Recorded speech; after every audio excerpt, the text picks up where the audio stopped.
Dísu Guði, halleluja, gott að vera í húsi Guðs, þið völdu rétt í dag, algjörlega, ég rosalega þakkláttur bara fyrir frelsisverk Jesú Krist, ég vil bara minnast á það í byrjun, ég rosalega þakkláttur fyrir það sem að Drottinn hefur gert í lífi mínu, það sem ég síðan gerir í lífum annara. Og mér líka bara langar að heiðra fórstun í húsinu, Sigurbjörgu og Aðalstein fyrir að bjóða mér og að tala hérna í dag og treysta mér fyrir því. Algjörlega og bara þakka ykkur fyrir það og dýrsa Guði. Ég með ákveðið orð á hjarta mínu og við bara sjáum til hvernig það leiðist og hvernig það kemst til skila. Og þetta orð sem að Drottinn sýndi mér fyrir 11 árum síðan og það er komið tími á það núna, tala það út.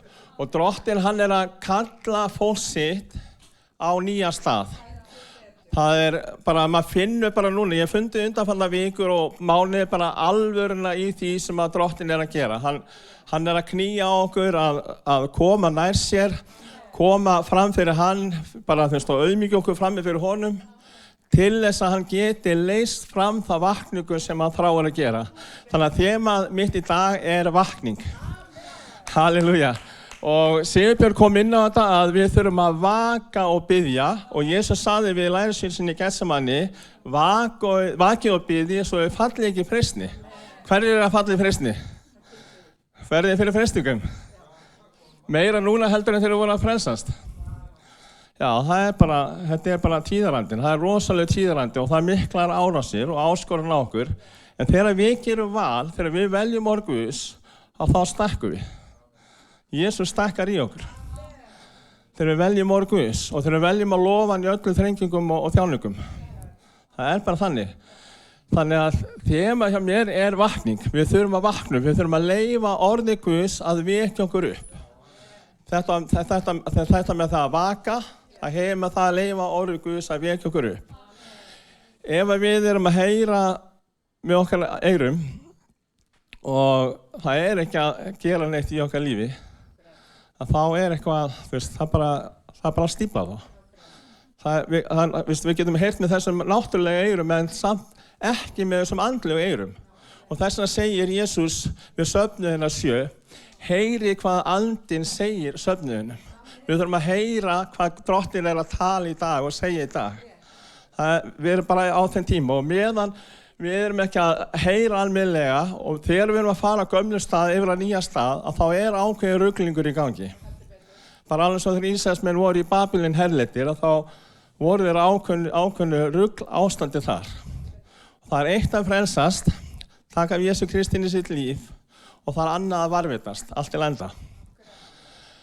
Og við erum svona á kirkjutímabilinu í dag, við erum að Laodíu-tímabilinu, það eru 7 kirkjutímabil, við erum á þessu Laodíu-tímabili og Laodíu þýðir hálfvelgja, það þýðir mannaverk og við verðum að passa að festast ekki í trúrækni og andlegur svefn, já, akkurat, andlegur svefn.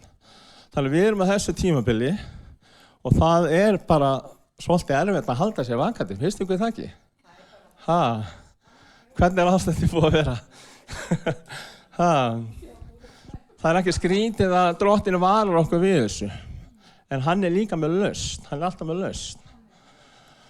Og það hefur gengið út orð hérna, meðan ég hef verið að koma í þessa kirkju, þá hefur gengið út orð hérna að við þurfum að gera dýpra val og við þurfum að koma nær Guði, meira inn í landina. Þannig að hann vill styrkja okkur og mæta okkur á þessu stað. Bara alveg svo þegar að Ísraelsmennirnir voru í herleiðingu í Babýlon þýðir ruglingur, þegar þeir voru í herleiðingu þar, að þá leiddi Drottinn það út eftir 70 ár. Og þeir fóru ekki þaðan út eins og þeir fóru út úr Egyptalandi. Egyptalandi myndan því þegar við frelsumst. Þeir fóru með táknum, undrum, kraftaverkum út úr Egyptalandi, en þegar þeir sneru heim úr Babýlon, þá voru þeir bara í iðrun og þeir voru með tár. Bara vegna þess að Jerúsalem múrarnir voru brotnir og musteri var brotið niður. Og þeir voru bara grátandi. Og Drottinn, hann með okkur á þessu stað núna í dag. Halleluja. Og á þessum dögum að þá reisti Drottinn spámenn til að hvetja til þess að hugga, til þess að tala orð Guðs, málamiðlunarlaust, til þess að vekja fólki að það tæki afstöðu og byggði upp altar á ný og reisa upp mustir á ný og þegar altar var komið og þegar mustir var komið, þá byggðum við múrana. Þannig að við erum bara komin að tíma, við þurfum að gera þetta val að fara niður á hnén og auðmýkja okkur. Og dóttir mín, hún Anna, hana dreymdi draum í nótt og hún postaði svona inn í grúpuna hjá okkur og fjölskyldugrúpuna og skildi ekkert hvað hún var að dreyma. En ég skildi það var alveg í takt við þetta sem ég var að tala. Hún sá nýja jörð koma niður og þetta er þetta nýja svæði sem að Drottinn er að leiða okkur inn á. Og hún var að kalla á okkur fjölskylduna, hún var að kalla á fólk, hún sjálf í draumnum, að fólk myndi vakna upp og sjá það að þessi nýju jörð var að koma. Og það var allir sofandi. Og bara, já, við erum búin að heyra þetta, já, við erum búist við þessu, en þetta er að gerast núna, þú veist. Og bara allir sofandi, bara just. Þannig að við verðum að vakna með eyrun okkar. Andlega eyrun okkar og hlusta og taka eftir. Það er komið tími til að vakna núna. Drottinn er að vekja okkur upp til þess að taka afstöðu og auðmýkja okkur. Og fyrir 11 ára síðan þá talaði Drottinn til mín mjög sterkt. Mér dreymdi draum í janúar árið 2011 og til að mynda að þá ég ætla bara aðeins að útskýra að Drottinn hann starfar í 10 ára tímabilum. Ég ætla ekki að útskýra eiga tími að hvernig ég sé þetta, bara Drottinn starfar í 10 ára tímabilum. Vegna þess að boðun er 10, þau eru 10, náttúrulega. Það er mynd upp á lögmálið og það er mynd upp á fullkomna reglu. Þannig að Drottinn starfar á 10 ára tímabilum í kirkjunni. Og núna erum við að ganga inn í 3. árið á þessu tímabili. Á síðasta tímabili þá var Drottinn að sýna okkur það sem við myndum gera á þessu tímabili. Og fyrir 11 ára síðan, talan 11 hefur með rugling að gera, það hefur með dóm að gera og það hefur með líka að hafa trú. Bara eins og sem Hebreabréfið 11. kafli, bara tala trú. Og þegar við erum eins og ég sagði áðan að fara var tölunum 10 yfir í tölunum 12 sem hefur með höfðingjadóm Guðs og beygist algjörlega undir hann, þá erum við svolítið í rugla ástandi með að við erum að fara þarna á milli. Við þurfum að heyra orð Guðs og við þurfum að framkvæma það akkurat þarna. Þegar það er ruglingur í heiminum, þegar það er ruglingur í okkar lífi, þá þurfum við að framkvæma orð Guðs, við þurfum að velja að framkvæma það. Beygja okkur undir höfðingjadóm Guðs. Og þá vex trúin í okkar lífi. Og Jesús sagði í Lúkasi 8. kafla, hann sagði, mun ég finna trúna á jörðu til ég kem aftur. Djöfulleg trú er að Jesús sé til. Bara flest allir kristnir, verður ekki kristnir ef þau trúið ekki að Jesús verður til. En hann er ekki að spyrja hvort við höfum trú á hann er að spyrja það hvort við séum trúföst. Mun ég finna trúfest á jörðu til ég kem aftur. Og hann er að vekja okkur upp núna að gera þetta val að vera trúföst þegar hann kemur aftur. Og ég dreymdi draum, eins og ég sagði áðan, árið 2011 í byrjun janúar og draumur var þannig að í staðinn fyrir að Jesús var að reisa Lazarus frá dauðum, að þá voru við að reisa Lazarus frá dauðum, þar að segja við sem eru vakandi. Og þegar ég vakna af þessu draum að þá bara var ég með reikning af þessu hugunum, Jóhannes 4:11 og ég las þetta reikningavers og þar stendur núna fer ég að vekja Lazarus upp frá dauðum. Og þetta er alveg takt það sem hann var að dreyma. Hvernig var draumurinn hjá henni? Bara alveg nákvæmlega svona. Hún var að kalla að það væri komið nýtt tímabil sem að Drottinn vill leiða okkur inn í. Bara eins og þegar Ísraelsmenn fóru frá Babylon inn í Kanansland, reisa altarið, reisa musturið, þannig að dýr Guðs kæmi og byggja múrarnir í kring til þess að varðveita. Þannig að Drottinn hann er að vekja okkur upp, hann vill nota okkur öll til þess að vekja fleiri upp. Og hvernig vöknum við upp? Við vöknum með því að tala orð Guðs, mála miðlunarlaust og með því að hvetja hvort annað til góðra verka. Halleluja. Síðan dreymdi mig ekki. Ég var að samkomum bara í sama mánuð, árið 2011 og á þessari samkomu að þá sé ég sýn. Ég sé íslenskt landslag og það var svona fjöll í baksýn og það var svona grasi vaxið land og það rann svona lítil svona lækjarspænni í gegnum landið. Og þetta grasi vaxna land að það var hjartalaga. Og ég fæ ritninga með Esekiel 47, þar sem við tala 4 fljótin. Spámaðurinn Esekiel óð út í fljóti og það fór í ökla, þá fór sinn þá fór í lend og svo flæddi yfir. Og svo fekk ég aðra krónikubók, 7. kafla og 14. vers. Krónikubók. Og það stendur þegar líður minn sem við mig kendur auðmýkir sig. Ég ætla bara að lesa. Þannig ég fari rétt með örugglega.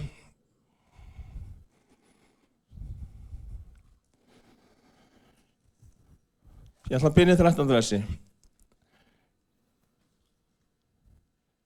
Þegar ég byrgi himininn svo eiginlega að rigna og þegar ég býð engisprettum að rótna landið og þegar ég læt drepsótt koma meðal lífs míns og líður minn sá við mig kendur auðmýkir sig og þeir biðja og leita auglýtis míns og snúa sig frá sínu vondu vegum, þá vil ég heyra þá frá himnum, fyrirgefa þeim syndi þeirra og græða upp land þeirra. Það eru 4 lyklar fyrir vakningu. Það er að auðmýkja sig, það er að biðja, það er að leita hans auglýtis og það er að snúa sig frá sínu vondu vegum. Það að auðmýkja sig, það hefur með það að gera að við þurfum að sjá þörfina fyrir vakningu í okkar lífi. Ég sé þessa þörf. Ég frelsast alveg dýrlega fyrir 40 ára síðan, en ég hef bara verið í svona ákveðinni herleiðingu samt og ég þarf bara að auðmýkja mig bara aftur á ný. Ég var rosa duglegur að fasta fyrst, ég hef ekki fastað lengi. Auðmýkt, þegar að tala auðmýkt í Gamla testamentinu, þá hefur það alltaf að gera með því að fasta. Þau eru auðmýktir sem með því að fasta. Þannig að Guð er að kalla sitt fólk inn í það að fara að fasta og biðja. Við þurfum að sjá þörfina, við þurfum að sjá örvæntinguna, við þurfum að sjá neyðina fyrir því að vakning verði. Og það er betra að beygja sig í auðmýkt framfyrir Guði og biðja frá vakninguna og taka við vakningunni. Þess að vakningin, hvernig var landslagið? Það var hjartalaga. Þess að vakningin byrjar alltaf í hjarta okkar. Og ég sá þetta grasi vaxna landslag að það bara allt í einu bara eins og bara kemur járnskjaldi og svo bara færðist bara þessi 2 helmingar saman og þá byrjaði vatnið að rísa. Og Drottinn, hann vil lækna hjarta okkar, hann vil komið vakningunni í gegnum hjarta okkar, þannig að hún flæði til annarra. En eina leiðin til þess að svo verður, við þurfum að fara hnén og auðmýkja okkur frammi fyrir honum. Hrópa á miskunn, bara eins og blindu menninni, þeir hrópa á miskunn. Og við þurfum að bara byrja að hrópa á Drottinn. Og það segir áður en hann minnist á það, mun ég finna trúna á jörðu áður en kemur aftur, að þá segir hann, ég mun skjótt rétta hlut minna útvöldu þegar þeir hrópa til mín dag og nótt. Það mun bara gera skjótt, bara skyndilega, bara alveg svo þegar heila landi fjall á Hvítasunnudag í byrjun. Það bara gera skyndilega. Þegar við auðmýkjum okkur, þá bara fellur andinn skyndilega yfir okkur. Ég tók val, ég hef ekki fastað rosalega lengi.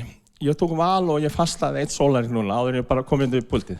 Bara til þess að bara sýna að mér er alvara.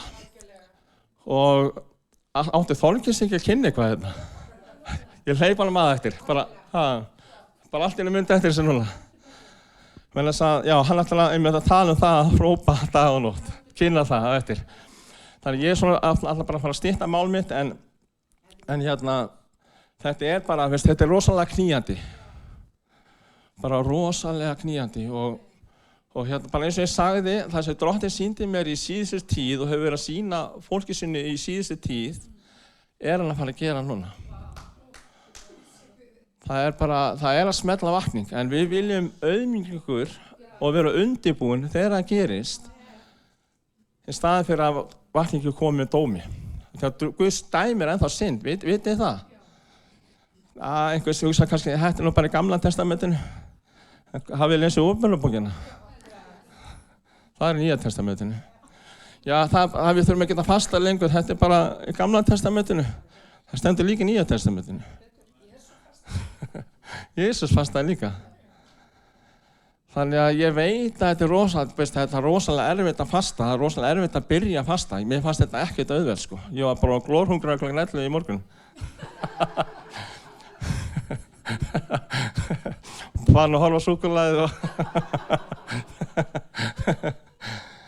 En ég fann ráð Guðs bara, þú veist, og ég bara segi ykkur þessi, ég hef ekki grátið heldur lengi tárum í bæn. Og ég, bara eins og Kolli sagði ef þið hafi ekki tár, biðið Guð að gefa ykkur þetta. Og það er þetta sem við þurfum að gera, við þurfum að auðmjúka okkur fram fyrir Guð og biðja Guð að gefa okkur þetta. Og það er betra að við förum inn í þetta saman, það er miklu skemmtilegra. Heldur að við sem gerum þetta einu í sikur lagi. Drottinn að kalla okkur öll inn í þetta. Þetta er lífstíl. Og þetta hefur með líf og dauða að tefla. Það er fullt af fólk að deyja bara í kringum okkur. Sko. Og þegar vakningin skellur á, þá þurfum við líka að hýsa vakninguna. Og hvernig hýsum við vakninguna? Einhver? Heimópar, það er eitt atrið, það er alveg rétt á honum. Varstu búin að heyra þetta? Og það er fasta bæn. Og hvað er það þriðja? Hvað haldið þið? Það er trúboð. Þetta hýsir vakningu. Og ef að kirkja, bara eins og kirkjan hérna, Smálakirkja, ef að hún er ekki trúboði, þá er ekki hringrás. Við þurfum að fara út af við líka. Og þetta þarf ekki að vera alveg eitthvað rosalega formlegt eitthvað, bara við getum alveg vitnað í vinnunni og bara það sem við erum. En við getum líka að fara formlega, bara saman, bara tekið einhvern 2 klukkutíma, einhver laugardegi eða eitthvað og fara niður í bæ eða bara eitthvað hérna. Þannig að þá byrjar hringrásin, miklu meira hringrás, þá byrjar alveg bara, Guð hefur svo mikla velþóknun á þessu. Og svona cirka árið 2007, ég er bara svona að deila hjarta mín í dag, að þá talaði Drottinn til mín að hann ætlaði að reisa fullt af fólki til þess að leiða vakningu. Og hann sagði við mig, Árni, þú ert einn af þessu fólki. Og ég bara hafði ekki græna glóru hvernig ég ætti að gera þetta. En vitið þið hvernig þetta virkar? Við bara hlýðum Guði. Við þurfum bara að vera opin fyrir því hvað andi Guðs að leiða okkur inn í. Og ég er búinn að sjá rosalega stóra hluti. Drottinn opnaði dyr fyrir mig að tala til Pakistan í gegnum Skype. Og ég er búinn að gera þetta svona cirka 3 ára einu sinni í mánuði. Og ég sponsor þetta. Ég sit svona 30 til 70 skall á hverju mánuð að vera þess að þeir farið þorp og bjóða fólki bara að koma að borða og hlusta á fagnaðarerindið. Og Guð svo trúfastur, hann hefur gefið mér þekkingarorð fyrir lækningu í hvert einasta skipti eiginlega. Núna var ég að tala á föstudaginn var og ég sá bara svona eins og í sýn að kom til mín að það væri blind kona sem að sæi ekki neitt. Og hann sagði mér að það hefði verið kona sem var blind þarna, hún hefði verið blind bara frá lítil, að hún fékk sjónina. Og þetta er bara svona rosalega kraftaverk og í Arusa strætisvakningunni að þá komu bara útlimir á fólk. Bara fólk sem vantaði hendur, það bara komið hendur, bara alveg svona kraftaverk. Sko. Og ég hef séð mann sem var blindur, alveg blindur, og ég sá augasteinana að koma í hann. Og þetta fylgir vakningu. Þegar við boðum fagnaðarerindið, að þá fylgja í tákn undir og þá fylgja lækningur og kraftaverk. Bara algjörlega, verður svo Drottinn, hann er að sýna sinn kærleika og hann er að leysa það fram að fólk taki við honum sem frelsara sínum. Og það er bara hundruðir að frelsast þarna í Pakistan. Og eins og Indlandi. Ég fór til Indlands árið 2009 og túlkurinn, þá var ég bara svona að tala, bara eins og ég er að tala við ykkur núna, að það ekki einsmannsverk að leiða vakningu, við þurfum að gera þetta saman. Og það rosalega mikið þarna að þeir halda forstöðumaðurinn til dæmis að biðja fyrir sjúkum og bara, þú veist, þá læknast fólk. Bara, fólki fattar ekki alveg að það á að gera þetta líka. Og ég bara var að hvetja fólki til að bara biðja fyrir sjúkum og fara út á göturnar og svona. Og túlkurinn sem var að túlka fyrir mig, hann stofnaði sitt eigið starf. Og núna á 11 árum, þá hann komið með nánast 100 kirkjur. Það var 1000 frelsast og 1000 læknast. Og það eina sem ég gerði var bara að fara í Hlíðni. Ég heyrði Drottni tala til mín að fara til Lindlands og ég fór. Og þetta er bara, við þurfum bara að hlýða Guði. Byrja að fara niður á hnén, auðmýkja okkur, segja við Drottinn, ég bara hef ekki tá lengur, mér langar ekki að iðrast. Ég hef ekki löngu til að biðja, ég hef ekki löngu til að lesa, ef það er þannig. Það þarf ekki að vera þannig okkur, ég bara segja ef það er þannig. Bara viðurkenni svo er. Bara Drottinn miskunnar mér og bara gefðu mér endurlíkun. Vakning þýðir að vera endurlíkaður. Og Drottinn, hann er með, bara, hann er alltaf vakning í honum. Þegar hann dó á krossinum og reis frá dauðum, þá byrjaði vakningin. Það er alltaf vakning í honum. Vakningin það bara kemst í okkar hérna. Og hann er með allt til þess. Þannig við þurfum bara að fara niður og biðja hann þetta. Leysa þetta fram. Og Páll postuli, hann sagði, börni mín sem að ég el með harmkvælum. Hann bað. Og við þurfum að biðja til þess að fólk komi hérna inn í kirkjuna og frelsist. Og komi inn í kirkju landsins og frelsist. Það er okkar ábyrgð að biðja fyrir því. Þannig að Guð er að kalla okkur inn í þetta. Hver er tilbúinn í þetta? Maður sendir. Þegar eitthvað langar þetta kannski ekkert, þá bara biðja Guð að gefa ykkur það. Hann gefur ykkur það. Það er bara þannig, veist. Við ætlum ekki að missa af þessu það. Það er rosalega vakning að smetla á, sko. Hún er bara fyrir dyrum, sko. Og Bob Jones, hann spáði að 1 billjón sálnir ungs fólks myndi frelsast árið 2020. Það er á þessu tímabili, sko. Unga fólki, þú veist. Bara 1 biljónir sálna unga fólki. Og okkur finnst þetta svona þegar Íslendingar eru svolítið fáir, hvað eru 370 í dag kannski, að okkur finnst eiginlega ekkert vera að gera svona þannig. En farið til Indlands og farið til Pakistan, það er bara milljónir að frelsast. Í Afríku það er bara milljónir búin að frelsast þar. Þetta er alveg þannig, sko. Það er svona stærri tölur. Þannig að Ísland er ekkert mál fyrir Guði, sko. Getur hann frelsað þjóð á einu degi? Frelsaði Ísrael einu degi, veist. Heila þjóð. Þannig að Guð er engin hlutur í megn, hann er máttugur.